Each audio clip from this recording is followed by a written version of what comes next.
Champions Mojo is part of the CG Sports Network. Welcome to the award-winning Champions Mojo, hosted by two world record-holding athletes and health, life, and leadership coaches. Be inspired as you listen to Conversations with Champions. And now, your hosts, Kelly Pallas and Maria Parker. Maria, I'm so excited, and Jordan, to chat today about all that Jordan has been doing. Jordan, who is represented by the CG Sports Company, just like our podcast. And Jordan, in 2016, he became the first American to qualify for the Olympic Games in two separate swimming sports, the 10K open water and the 1,500-meter pool swim. Representing the U.S., Jordan had an outstanding performance at the Olympic Games, finishing just outside of the medals. But Jordan can get redemption in the next Olympic Games, which we hope will happen this summer. Maria, can you tell us more about what Jordan's been up to? Sure, Kelly. Jordan's already qualified for the current 2021 U.S. Olympic team in the 10K open water event. Yay. And when the U.S. holds its Olympic trials this June, Jordan will again try to make history by making the Olympic team as a two swim sport athlete. He'll do that at those trials if he qualifies in the 1,500-meter freestyle. His chances look quite good as the U.S. takes the top two swimmers, and Jordan's been in the top two U.S. swimmers in this event for the last 3 years running. Jordan has come a long way since sort of failing a swim test at 9, and we're looking forward to talking with him about his insights into what allows him to succeed at this level in this grueling sport. So, Jordan, welcome to Champions Mojo. Yeah, yes. Thanks, guys. Again, welcome. So, Jordan, before I ask this first question, I want to just paint a picture for our listeners of what a 10K kind of looks like. And I know if people are listening, we have swimmers and non-swimmers, but this is really an episode you guys are going to want to stay with, even if you're not a swimmer, because open water swimming is truly like roller derby. It's just so entertaining. It's such a combative yet beautiful sport. And so, Jordan, in preparation for talking with you today, Maria and I watched your 10K race from the 2016 Olympic Games. Wow. Where you finished fourth. And it was like a pack of 20 guys all hit the finish line at the same time. I couldn't tell what happened. I mean, I couldn't believe after 10K of swimming, there was that huge pack of swimmers hitting the finish line at the same time. It was amazing, really fun to watch. So you in that race, you could have finished first or you could have finished 20th. So tell us about the chaos that happens in open water and in a finish like that. So open water, there's a big drafting component, which is a bit different from swimming in the pool. And so it's a lot like cycling, if anyone's seen the Tour de France. And so you try and swim kind of on your competitor's hip or behind them, like on their feet in their wake. And so it makes it easier for you.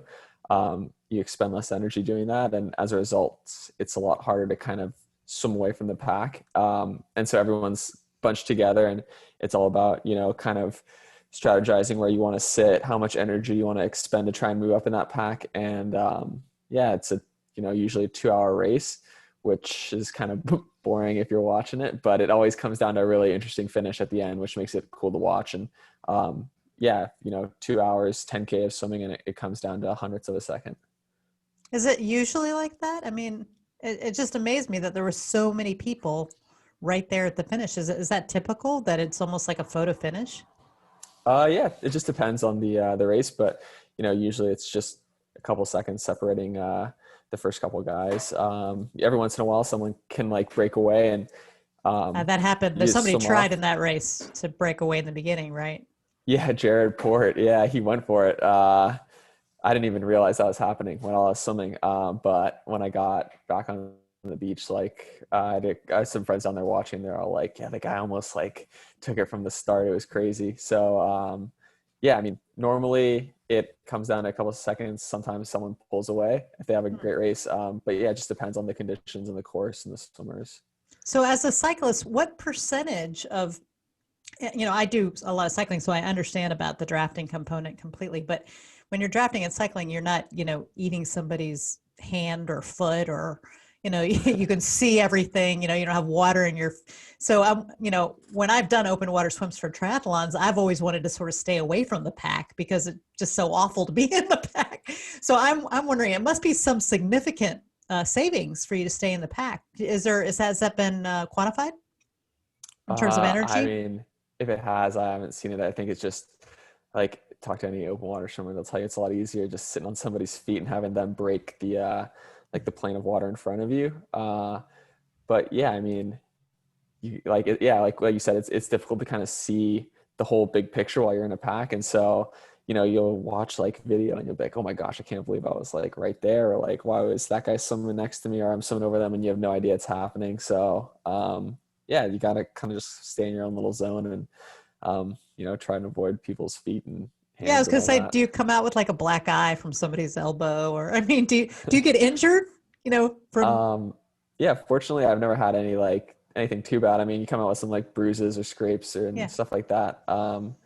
But yeah, nothing too bad. You get kicked or punched, but keep swimming.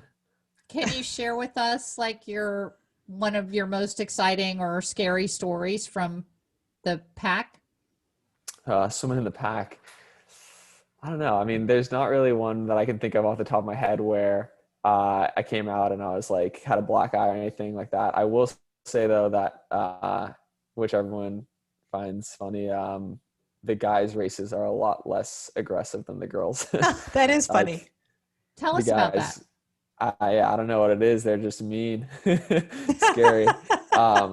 They'll come out with like cuts and scrapes and like, bleeding from someone scratching them and getting pulled and kicked and punched, where the guys, I feel like, for the most part, will just leave you alone. Are you allowed to interfere with the other swimmers? Is there a rule against, interfering with the other swimmers? Like, can you pull their leg? Tell us about the yellow and red card system and how people get disqualified. Yeah, so typically for any kind of minor infraction, so I guess like swimming over the top of another swimmer, like blatantly pulling them, you get a yellow card, 2 yellow cards or a red card. If you get a red card, you're disqualified. But that being said, the officials are on a boat about 25 yards from the swimmer, so it's pretty hard to see everything that's going on underwater, and with all the splashing from the swimmers and stuff. So lots of times there's some stuff that goes unnoticed. And even in the race itself, it's hard to see if you have a red or a yellow card or even a red card, just because you're so focused like on swimming and people around you that you don't really notice the boat way off in the distance. And so there has been instances where people have continued to race and swim even though they've been handed a red card, and or not too careful after they've gotten a yellow for whatever reason. So this the difference in these two races, which you are obviously, these are two basic different sports. The 1500 meter takes you, hopefully under 15 minutes if you're having a great day. And this one, the 10K is 2 hours. So which one seems more painful? And tell us about, how you deal with the pain in those situations. I don't know. I think it just kind of depends on the day, what's more painful. Like probably 10K is a little tougher just because at the end of the day, you're swimming a 10K. But that being said, that race, the way you kind of try and swim it is obviously you're not going hard from the start. You're trying to save up as much as you can. And like we're talking about, using drafting to kind of lighten the load for yourself. And so that one, you maybe are only sprinting like all out the last 1,000, where, the 1500, it's all you in that lane. And so you have to go hard from the start. And then in terms of like pain management for that, I mean, I've always just tried to rely on the training that I've done previous to that and make sure whatever I'm doing in practice every day is a lot harder. So when I get to the race, it's easier than what I've been doing. What do you say to yourself? Just, small positive things, just like keep going. You can do it. Like words of encouragement. It's a little easier to do when you're winning or, you're having a good race, but yeah, just like small things to try and like keep the motivation, keep you going in the right direction. Do you ever say anything negative to yourself? Maybe once in a while you get like kicked in the face or something and like fall back in the pack. Like, this is stupid. I just want to swim in. But for the most part, I try and keep it positive. Yeah. How Yeah, can you go ahead. apply that to, or how do you apply that to your life outside the pool? Or if you were giving advice to somebody who wasn't a swimmer like me, we've read that, you sort of, well, tell me how you apply the endurance swimming, the way you get there, the way you manage to do so well in such a tough sport to life outside the pool. Yeah, I think, like some of the lessons I've learned from swimming are definitely the value of hard work. That for sure is probably the biggest one. Especially, yeah, distance events. You got to put a lot of time into the pool and training and getting ready for those. And so I think, that's pretty applicable to anything in life, really. Like, if you want to succeed, you got to work extremely, extremely hard for that. And, kind of plan out your course of attack on how you want to, prepare for whatever challenge you're facing and work every single day to overcome that. So, Jordan, what has been your biggest obstacle you've had to overcome in your life? Oh man, that's a good question. Biggest obstacle I had to overcome. I mean, I've been pretty lucky that, for the most part, I've just been able to train and swim and do all that kind of stuff. So, training's hard and, it's not like always the easiest to go get up at 5 a.m, but at the end of the day, it's swimming, it's fun and, it's way better than a lot of jobs out there. So I can't really complain. I love I feel like a lot of true like champions, people who are just incredibly tough. Like when you ask them that question, they kind of, oh, well, I haven't had any real obstacles. And then, you get off the interview with them and they're like, well, there was that time that, I was in a full body cast and then I also had this or that. And like, I just have a feeling, Jordan, that you're so tough that you've had some obstacles, but that that you just didn't even realize it. And we're talking about like your whole life. Like, were you bullied? Were you, you didn't win swim team captain? Wait a minute. Your any... obstacles, you failed your 9-year-old swim test. That was right. That was an obstacle. Right. But can you think of anything else that really, like in life, it was a disappointment and you fought through it? Not like one particular instance. I mean, I will say, I don't really view myself as a super naturally gifted swimmer. Like swimming's never really come super easy for me. I was pretty slow for the first, I don't know, starts when I was 10. So first 7 years, I didn't really get like a lot of scholarships to schools or like different recruiting trips and stuff like that. And so, yeah, I think, for me, it's just about like working hard and trying to overcome that through other things like, like I said, getting up early, and trying to control stuff you can, not just relying on natural talent and stuff like that. When you look at your biggest inspiration, in like terms of like swimming or it's just like either one, or maybe one from life and one from swimming. Inspiration. I don't know. I mean, I've been lucky to be surrounded by pretty awesome people my whole life. My parents have always been super encouraging of me just swimming and doing whatever I want to do. I think like if I woke up one day and quit, if I quit the next day, like tomorrow, I think they'd still be like, all right, whatever you want to do. And, I've been surrounded by great coaches and teammates as well. And so I think, it's easy to say like you're the one who's done all the hard work and stuff like that. But I think, I've been super lucky. I think most people in my position could have easily gotten to where I am or even further in swimming. That's so modest. Very nice. So I want to know what you're saying, because I'm an endurance athlete too. And I have things that I say to myself at the starting line when I'm looking at the other people. And I might say the same thing, like, I'm not that talented, but this is what I've got going for me. What are you saying? When you're looking around at those other people, line? what are you saying to yourself about them that they, or about yourself that makes you're going to win or do really well? I think, yeah, like kind of going back to what we were saying before, just like with like having that mentality of working really hard when you get to the the starting block or the beginning of an open water race, you kind of know like, okay, I've prepared the best I possibly can. And that's like, I've done a lot harder stuff than most of the people in this race. And so I think that gives you like a lot of confidence, especially on the endurance side, knowing like when it gets really tough and challenging and you know, like 3/4 into the race, which for the 10K is like an hour and a half in, you're like, okay, that's when I'm going to be at my strongest. And, you know, the other people are probably going to be hurting pretty bad.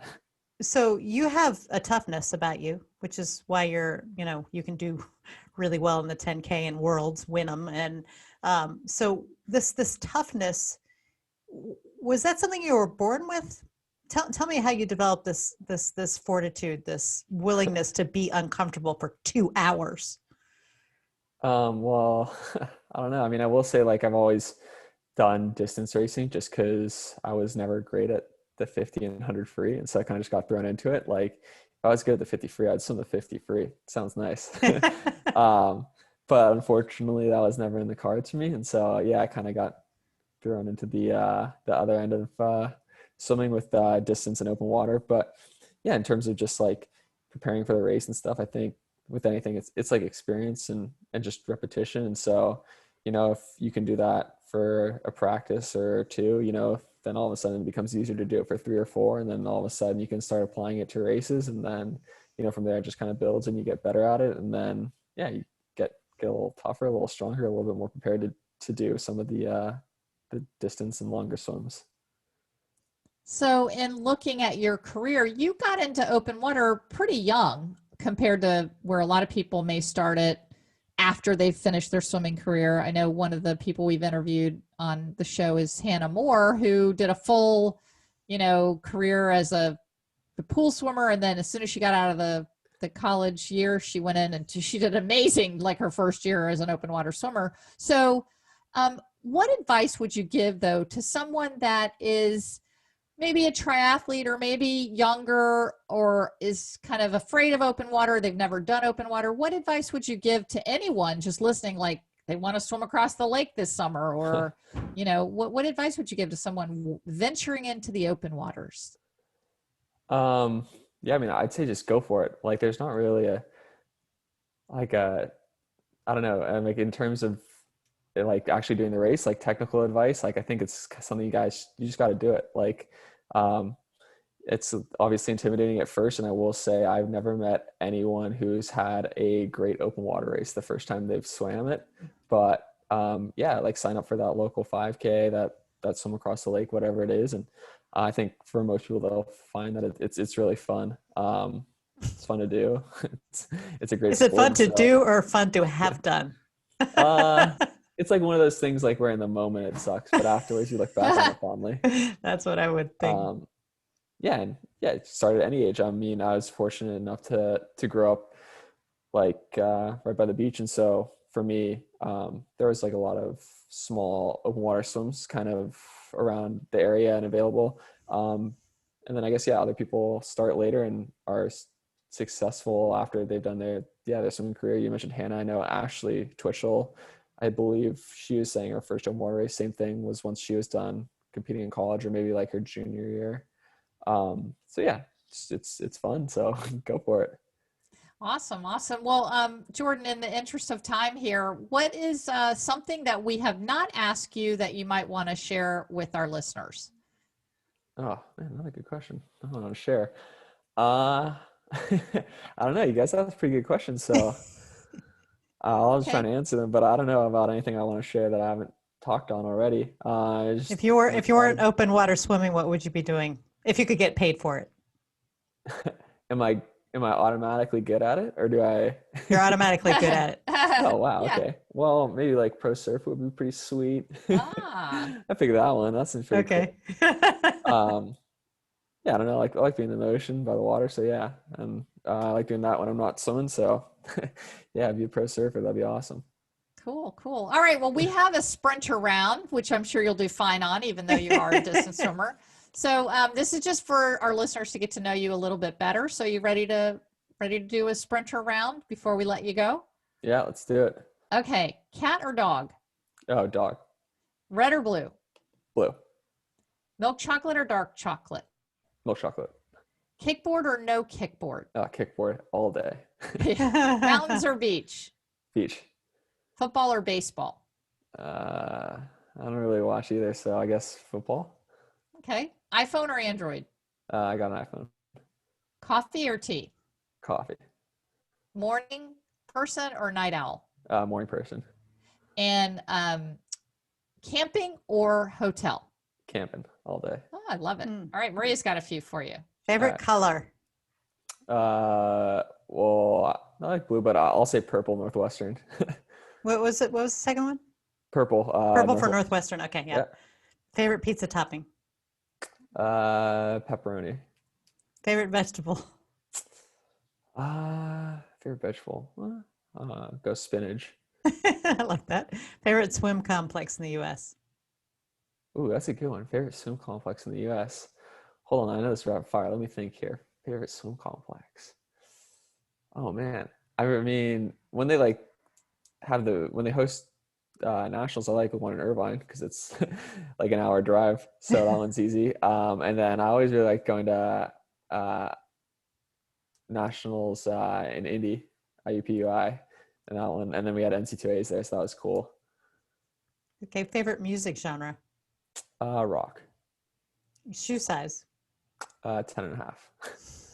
Siblings? Do you have any siblings? Yep, I got a younger brother. Do you have do you have a favorite Star Wars character? And if not, do you have a favorite Harry Potter character? Luke Skywalker, I guess. Okay. Right? I don't really watch either of those. Are you familiar with Harry Potter? I am, yeah. I mean, I think I've read the first book or two, but I couldn't name you other characters other than Harry Potter. Can you cook? Depends who you ask. I try to cook, yeah. Okay, what word comes to mind most, or what comes to mind when you start a swim, or when you're dive into the water? What word? Mm-hmm. I don't know. How about just when you start a race? What's like the first thing you say to yourself? Just try and stay calm and relaxed and trust what you've done. Trust. Oh, I like that. Great. Yeah, great. that's a great answer. Awesome. Well, Jordan, we really appreciate your time with us today, and we wish you all the best in making your second Olympic team in your second sport for your, this year. So we'll be cheering for you. Yeah, absolutely. Thank you very much. Thank you so much. Bye-bye. Bye-bye. It's now time for the takeaways. Maria, you and I have heard the takeaways are the best part of the show. That's right, Kelly, because the takeaways are curated information, which is what we give to our clients when we coach them. If you would like to take your performance to the next level in health, life, or leadership, go to our website and schedule your free 30-minute consultation. Yes, just click on our coaching page and book there. We're looking forward to bringing out the champion in you. And now, the takeaways. Okay, Maria, so now the takeaways from the Jordan Willimovsky interview, and we're doing a little shorter format. We're trying something a little different. We're shortening up some of our interviews for our listeners, and so we're only going to do one takeaway each, so we can this is going to be a concise show today. And Maria, so one takeaway each. What was your first takeaway? Well, I love, we've said this so many times, but what gives you confidence at the starting line of any tough event is preparation. And that's, he said that in several ways. I liked what he said at the end of the interview, like what he thinks about when he starts is calm. And you get calm by having confidence. He doesn't have to be, I asked him, what are you thinking about yourself when you're looking around at your competition? And he's thinking, I'm ready. I've prepared. I've done more than any of you guys. So preparation gives you confidence and allows, especially I think in these tough, long events, just having the confidence of knowing that you've done this before. Yeah, you, Kelly. Yeah, that's a good one. My takeaway, my main one, was that you absolutely are probably going to fail the first time you do anything. And I loved, he talked about, we asked him, what advice would you give to somebody going into their first open water race? But this could apply to anything.